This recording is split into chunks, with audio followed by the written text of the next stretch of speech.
প্রিয় দর্শক শ্রোতা, আসসালামু আলাইকুম এবং অফুরন্ত শুভকামনা সবার জন্য। এই এপিসোডে একটু ভিন্ন ধর্মী বিষয় নিয়ে কথা বলবো, একেবারেই ভিন্ন। আমি সচরাচর যেসব আলাপ করি তার থেকে আজকের টপিকটি একদমই ভিন্ন। তো ভূত প্রেত, ভূত প্রেতে বিশ্বাস করেন? আমি জানি আপনাদের মধ্যে কেউ কেউ বলবেন না না ওসব বাজে কথা, ভূত প্রেতে আমি বিশ্বাস করি না। আবার কেউ কেউ আছেন যারা আমি ভূত প্রেত শব্দটি বা এই শব্দবন্ধটি উচ্চারণ করা মাত্র ডানে বামে তাকাচ্ছেন। একা ঘরে যদি আপনি এই মুহূর্তে থাকছেন কিংবা ছাদে দাঁড়িয়ে কথা বলছেন কারোর সঙ্গে, নিরিবিলি জায়গায় আছেন, ডানে বামে একবার তাকিয়ে নিয়েছেন, যদি আপনি এই এপিসোড এক্ষুনি দেখছেন। সো প্রিয় দর্শক শ্রোতা, এরকমই অনুভূতি হয়ে থাকে আমাদের ভূত প্রেতের ব্যাপারে। আমাদের মধ্যে অনেকেই ভূত প্রেতে বিশ্বাস করি, আবার অনেকেই করি না। আবার যারা খুব জোর দিয়ে প্রকাশ্যে কনফিডেন্টলি বলি বিশ্বাস করি না, তাদেরও আবার নিরিবিলি জায়গায় রাতের বেলা একা থাকলে, হঠাৎ বিদ্যুৎ চলে গেলে, হঠাৎ অন্ধকার হয়ে গেলে একটু কেমন কেমন যেন লাগে, গা ছমছম করে, ডেকে কারো অস্তিত্ব জানান দেই, নিজের অস্তিত্ব, কে কোথায় আছে, আমার আশেপাশে কেউ আছে কিনা, এগুলো কিন্তু হয়ে থাকে আমাদের। আবার প্রকাশ্যে বলছি আমি এসব বিশ্বাস করি না। সো নানা রকম ভাগ আছে আমাদের মধ্যে ভূত প্রেত ইস্যুতে। তো আমার ছোটবেলায়, আমি বড় হয়েছি একেবারেই গ্রামে, এসএসসি গ্রামে করেছি, অজপাড়াগা একেবারেই। আমার গ্রামে বিদ্যুৎ ছিল না, পাকা রাস্তা তো দূরের কথা, কাঁচা রাস্তাও ছিল না। আমরা 2-3 মাইল দূরে গ্রামের হাটে যেতাম, কাঁচা বাজার না, হাটে যেতাম সপ্তাহে একবার। মাইল 3 দূর হবে আমাদের বাড়ি থেকে, পায়ে হেঁটে।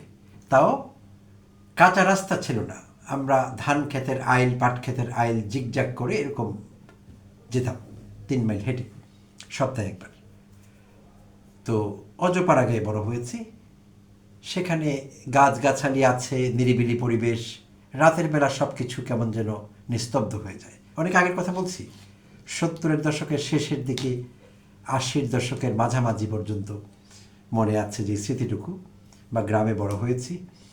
ওই সময়টুকুতে আমাদের বাড়িতে, আমার যেখানে বাড়ি চাঁদপুর জেলার মতলব দক্ষিণ উপজেলায়, সেখানে রাত 8টা সাড়ে 8টার মধ্যেই, শুধু আমাদের বাড়িতে না, পুরো গ্রামের লোক ঘুমিয়ে পড়তেন। তো আমাদের বাড়িতে আমরা 2-4 ঘর ছিল, 2-4 ঘরের লোক ছিলাম আমরা, আমাদের ঘরে আলো জ্বলতো, হারিকেন যেটিকে বলি আমরা। সো কেরোসিনে চলতো একসময়ের হারিকেন, সে হারিকেন জ্বলতো রাত 11টা অবধি 2-4টি ঘরে, আর বাকি সারা ঘর, সারা বাড়ি এবং পুরো গ্রাম নিস্তব্ধ হয়ে যেত 8টা সাড়ে 8টার মধ্যে। তো পড়তাম, মা বাবা সজাগ থাকতেন আমরা পড়ি বলে, মাঝে মধ্যে খবর নিতেন পড়ছে কিনা। তো পড়ার সময় অনেক সময় রাত 10টা সাড়ে 10টা এরকম বাজলে, কখনো 11টা, হঠাৎ করে গোগানির শব্দ পেতাম, এবং সম্ভবত পুরো বাড়ির মানুষই পেত, কারণ সব কিছু নিস্তব্ধ, কোথাও কোনো শব্দ নেই, All Quiet on the Western Front, এরকম একটা অবস্থা। তো গোগানির শব্দ হতো হঠাৎ করে, প্রচণ্ড রকমের ভীতি সৃষ্টিকারী গোগানির শব্দ। তো তখন আমরা বুঝে যেতাম যে আমাদের এক জেঠিকে বোবাই ধরেছে, বোবা ভূতে ধরেছে কিংবা বোবাই ধরেছে, আমরা জেনে যেতাম, কারণ প্রায়শই ঘটতো ঘটনাটি। আর যখনই ঘটতো আমরা ভয়ে একেবারে জড়সড় হয়ে যেতাম, ছোট ছিলাম, ভয়ও খুব বেশি কাজ করতো গ্রামের সেই নিস্তব্ধ পরিবেশে, তো ভয় পেতাম। তা আমি একা ছিলাম না, আমরা 2-3 জন ভাই বোন একসঙ্গে পড়তাম, তো সবাই কম বেশি ভয় পেতাম। আর এরকম ঘটলে সেই রাতে আমাদের আর বেশি জাগবার দরকার হতো না, সেই জেঠিকে বোবাই ধরা উপলক্ষে আমাদের আর্লি ছুটি হতো, আমরা চাইলে শুয়ে পড়তে পারতাম।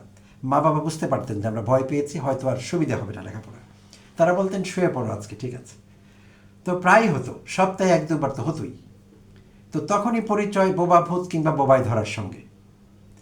তো এরপর ঢাকায় চলে আসি, আর খোঁজখবর রাখা হয়নি বোবা ভূতের। ঢাকায় আর এই অভিজ্ঞতা হয়নি, জানি না, অন্য অনেকের অনেক জায়গায় হতে পারে, কিন্তু আমার আর কখনো হয়নি, আমি জানি না, ভুলে গিয়েছি বিষয়টি। অনেক বছর পর আমি তখন মার্কিন যুক্তরাষ্ট্রে নিউ ইয়র্কে থাকছিলাম। তো নিউ ইয়র্কে যেই বাসায় আমি ছিলাম, 2 বেডরুমের একটি বাসা। তো পাশের বেডরুমে আমার এক বন্ধু থাকতেন, আর আরেকটি বেডরুমে আমি থাকতাম। তো সেখানে শীতের রাত, নিউ ইয়র্কের শীত বুঝতেই পারছেন, বাংলাদেশের শীত না, অনেক বেশি শীত। তো শীতের রাত, ঘুমিয়ে পড়েছি, বা ঘুমিয়ে পড়েছি বলে মনে হয়েছে, ঘুমিয়ে পড়েছি কিনা জানি না। তো হঠাৎ করে আমার যখন সচেতনতা ফিরে আসলো, অর্থাৎ বুঝতে পারছি কি হচ্ছে, পরিবেশ সম্পর্কে সচেতন হলাম, আমি টের পেলাম আমার বুকের উপর কেউ চেপে বসে আছে।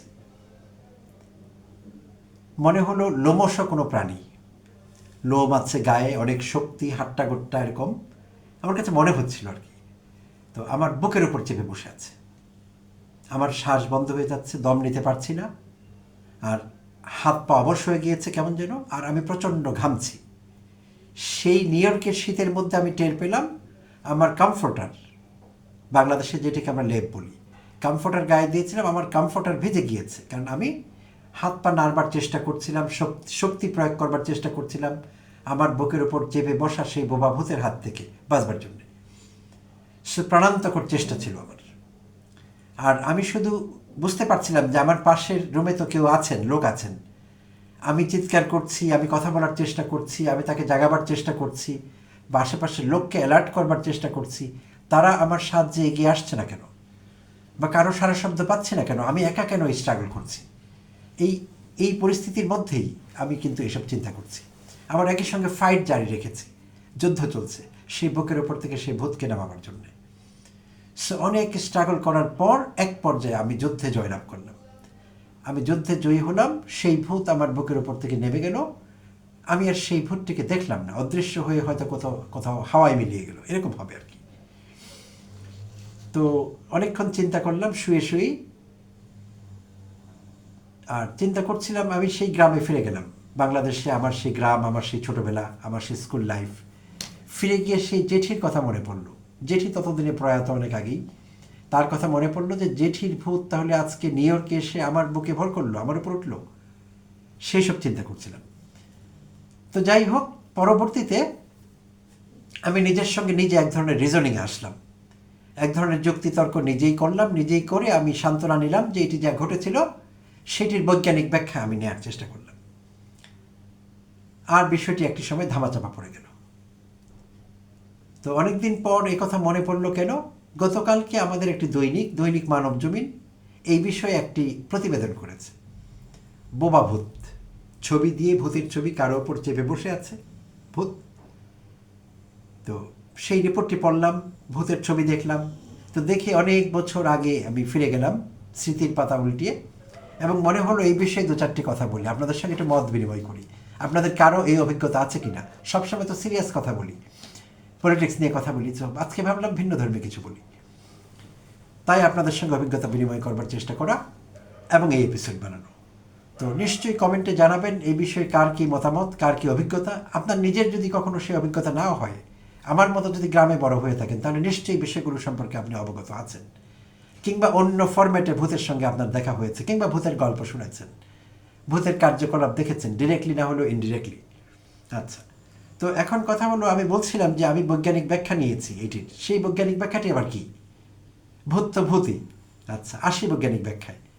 এই বিষয়ে বৈজ্ঞানিক ব্যাখ্যাটি হলো, এই যে বোবায় ধরা, বোবা ভূতে ধরা যে বিষয়টি, পুরো বিষয়টি একটি ফিজিক্যাল কন্ডিশন।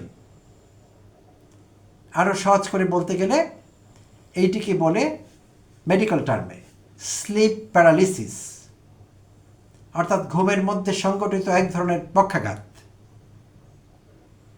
প্যারালিসিস শব্দটির সঙ্গে আমাদের পরিচয় আছে, প্রচলিত উচ্চারণে আমরা প্যারালাইসিস বলি, বাট ডিকশনারি সিদ্ধ স্ট্যান্ডার্ড প্রোনাউন্সিয়েশন হলো প্যারালিসিস। যেমন অ্যানালাইসিস বলি আমরা, সেটিও শুদ্ধ না, অ্যানালিসিস, ঠিক একইভাবে প্যারালিসিস। তো স্লিপ প্যারালিসিস বা ঘুমের মধ্যে পক্ষাঘাত, ঘুমের মধ্যে ঘুম এবং জাগরণের মাঝখানের একটি অবস্থা। আর সেই অবস্থায় একটি টার্ম আছে ইংরেজিতে, REM, র্যাপিড আই মুভমেন্ট।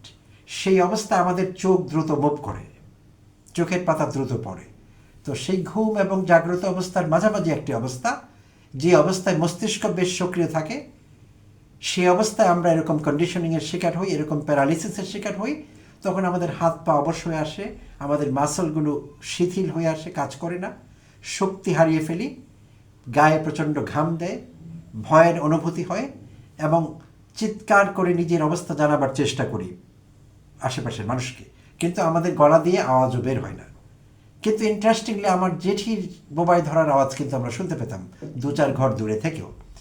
কিন্তু মেডিকেল টার্ম এটিকে বলছে যে আওয়াজ শোনা যায় না, বাইরে শুনতে পাবে না কেউ, তো সেটি আমরা শুনতে পেতাম। তো পরদিন সকালে বাই দ্য ওয়ে আমার সেই নিউ ইয়র্কের যার কথা বলছিলাম যে পাশের রুমে আমার এক বন্ধু ছিলেন, পরদিন সকালে বন্ধুকে আমি জিজ্ঞেস করেছিলাম যে রাতের বেলা আমি যে হইচই করেছি, আমি যে চিৎকার করেছি সাহায্য চেয়ে, আমার বন্ধু শুনেছে কিনা।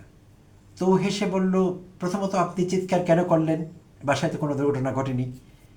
সো যদি করেও থাকেন আপনি স্বপ্নে করেছেন, জাগ্রত অবস্থায় করলে তো আমি শুনতেই পেতাম, আমার কোনো আওয়াজ শুনিনি, কিচ্ছু জানি না এই বিষয়ে। তো মেডিকেল এক্সপ্লেনেশনের বিষয়ে এরকমই বলা হচ্ছে যে বেশিরভাগ ক্ষেত্রে শব্দটি বাইরে যায় না, আমরা চেষ্টা করি গলা দিয়ে আওয়াজ বের করতে, কিন্তু বাইরের লোকেরা আওয়াজটি শুনে না। সো এইটিও একটি লক্ষণ বোবাই ধরা, বোবা ভূত। তো যেটি বলছিলাম প্রিয় দর্শক শ্রোতা, এটি স্লিপ প্যারালিসিস, ঘুমের মধ্যে পক্ষাঘাত। আর এটি হলে পরে লক্ষণগুলো হলো যেটি বলছিলাম, দম বন্ধ হয়ে আসবে, আপনি ফিল করবেন কেউ আপনার বুকের উপর চেপে বসেছে। যেমন আমার অনুভূতি আমাকে বলছিল যে আমার বুকের উপর লোমশ কোনো প্রাণী খুব খাটো হাট্টাগোট্টা শক্তিশালী আমার বুকের উপর চেপে বসেছে।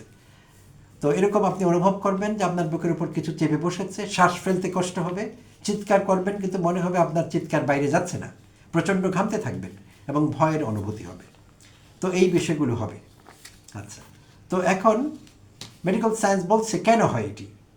তো এইটি এক ধরনের স্লিপ ডিস্টারবেন্স, অর্থাৎ ঘুমের ব্যাঘাত। নানা কারণে হতে পারে। ঘুমের প্যাটার্ন বদলে গেলে হঠাৎ করে হতে পারে। আপনি নির্দিষ্ট সময় ঘুমান, নির্দিষ্ট সময় উঠেন, হঠাৎ কোনো কারণে সেখানে পরিবর্তন এসেছে, হতে পারে। আপনি ইনসমনিয়ায় ভুগছেন, দীর্ঘদিন থেকে স্লিপলেসনেস যেটাকে বলি আমরা, নিদ্রাহীনতা, ঘুম হয় না, দিনের পর দিন এরকম হলে আপনার এরকম হতে পারে। আচ্ছা, আপনি প্রচণ্ড ক্লান্ত হলে আপনার হতে পারে, স্ক্রিন টাইম বেশি হলে তখনও হতে পারে। এরকম নানা রকম ফ্যাক্টর আছে কেন হয়, সেগুলো অনেকগুলো ফ্যাক্টরস। তো এর মধ্যে আমি আমার বিষয়টি আবিষ্কার করতে পেরেছিলাম এই লক্ষণগুলোর মধ্যে। তো যেই সময়টিতে আমার এটি ঘটেছিল, আমি বলতে গেলে 72 ঘন্টা ঘুমাইনি, আমাকে ফুল টাইম কাজ করতে হয়েছে, টাকা উপার্জন করা দরকার ছিল, এবং ফুল টাইম ক্লাস এবং পরীক্ষা ছিল আমার। আমি তখন টিচার ট্রেনিং করছিলাম নিউ ইয়র্কে। সো সেখানে প্রচণ্ড চাপ ছিল, অ্যাসাইনমেন্ট তৈরি করা, আরও নানা রকম প্রজেক্ট, ওয়ার্কশপ, এসবে অংশগ্রহণ করছিলাম। So full time job, full time study করা, এরকম চলছিল আমার। তো 72 আওয়ার্সের মধ্যে আমি আমার রুমে আমার বিছানা দেখতে পেতাম যে এইটি আমার বিছানা। অনেক সময় ইচ্ছে করতো একটু শুয়ে নেই 10-20 মিনিট, 30 মিনিট। 72 ঘন্টার মধ্যে আমি শুতে পারিনি, আমার শোয়া হয়নি। তো সেই 72 ঘন্টা জেগে থাকবার কারণে আমি আসলে এই স্লিপ প্যারালিসিসের শিকার হয়েছিলাম। সো সঙ্গত কারণই ছিল সেটির পেছনে, আর কিছু ছিল না। তো আমাদের আজন্ম লালিত বিশ্বাস, ভূত প্রেত ইত্যাদি, সেগুলো মনের মধ্যে জমা আছে, অনুকূল পরিবেশে সেগুলো বেরিয়ে আসে, আমরা ভয় পাই, গা ছমছম করে, অনেক কিছু হয়। সো বৈজ্ঞানিক ব্যাখ্যাটি জানা থাকলে এই বিষয়গুলো হ্যান্ডেল করা আমাদের জন্য সহজ হয়। তো পাশাপাশি আরেকটি কমেন্ট করে রাখি, ভিডিও বন্ধ করবার আগে, এপিসোড শেষ করবার আগে, আমি কিন্তু জিন নিয়ে কোনো কথা বলিনি, বলতেও চাই না। সো কেউ এই ভূত প্রেতের বিষয়টি, পেতনির বিষয়টি, পিশাচের বিষয়টি জিনের সঙ্গে দয়া করে মিলিয়ে ফেলবেন না। জিন নিয়ে আমার কোনো বক্তব্য নেই। বিষয়টি ক্লিয়ার করে দিলাম, কষ্ট করে অনেককে হয়তো এই বিষয়ে ভাবতে হতো, তো দরকার হবে না। আমি কথা বলেছি ভূত প্রেত, পেতনি, পিশাচ এইসব নিয়ে।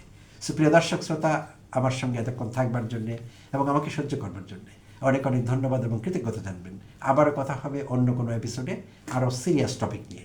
সেই পর্যন্ত সবাই ভালো থাকবেন এবং শুভরাত্রি।